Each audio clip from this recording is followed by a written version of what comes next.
महाराष्ट्र विधानसभा के लिए मंगलवार को नामांकन का आखिरी दिन था। इस मौके पर कई नाटकीय घटनाक्रम देखने को मिले। कई जगहों पर गठबंधन के ही साथियों ने आमने सामने उम्मीदवार खड़े कर दिए, तो कुछ सीटों पर चौंकाने वाले कैंडिडेट सामने आए। ऐसे ही एक उम्मीदवार हैं नवाब मलिक। उन्होंने मंगलवार की शाम को एनसीपी से पर्चा दाखिल किया और अब मानखुर्द शिवाजीनगर विधानसभा सीट से अजीत पवार के आधिकारिक उम्मीदवार हैं। नवाब मलिक फिलहाल पीएमएलए केस में मेडिकल ग्राउंड पर जमानत पर हैं। नवाब मलिक की वजह से महायुति गठबंधन में दरार। महाराष्ट्र विधानसभा चुनाव की तारीख जैसे जैसे नजदीक आती जा रही है, नेताओं और गठबंधन के बीच मनमुटाव भी उजागर होने लगे हैं।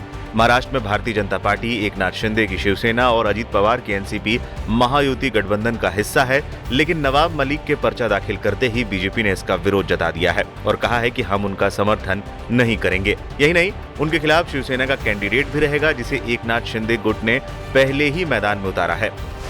हम नवाब मलिक का समर्थन नहीं करेंगे, बीजेपी।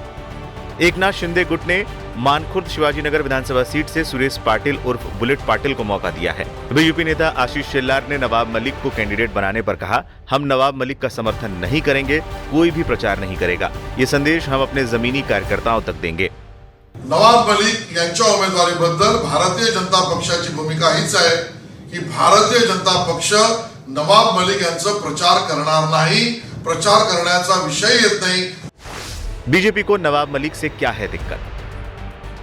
अणुशक्तिनगर से विधायक नवाब मलिक को टिकट नहीं देने का लगातार बीजेपी दबाव बना रही थी। इस दबाव की वजह से अजीत पवार ने शुरू में इस सीट से उनका टिकट काट उनकी बेटी सना मलिक को सिंबल दे दिया। इसके बाद नवाब मलिक को लेकर सस्पेंस बरकरार था, लेकिन पर्चा भरने के आखिरी दिन एनसीपी ने नवाब मलिक को टिकट दे दिया और इससे न सिर्फ बीजेपी बल्कि शिवसेना दोनों को हैरान कर दिया।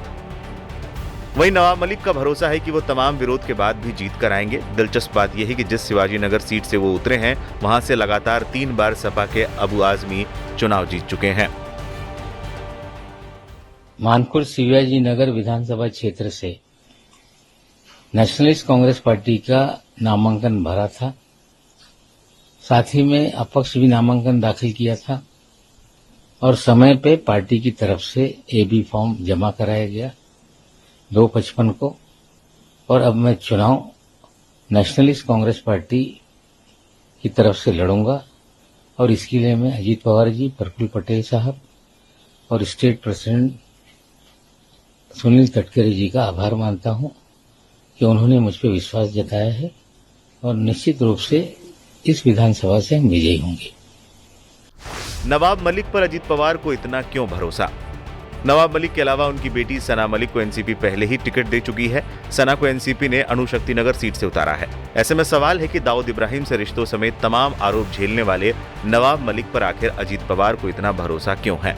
सवाल ये भी कि क्यों अजीत पवार उन्हें नवाब की तरह ट्रीट कर रहे हैं? इसका जवाब राजनीतिक जानकार मुस्लिम वोट बैंक को बता रहे हैं। शरद पवार की एनसीपी से अलग होकर पार्टी हथियाने और सत्ता की हिस्सेदारी पाने वाले अजीत पवार का अपना अलग कोई वोट बैंक नहीं है।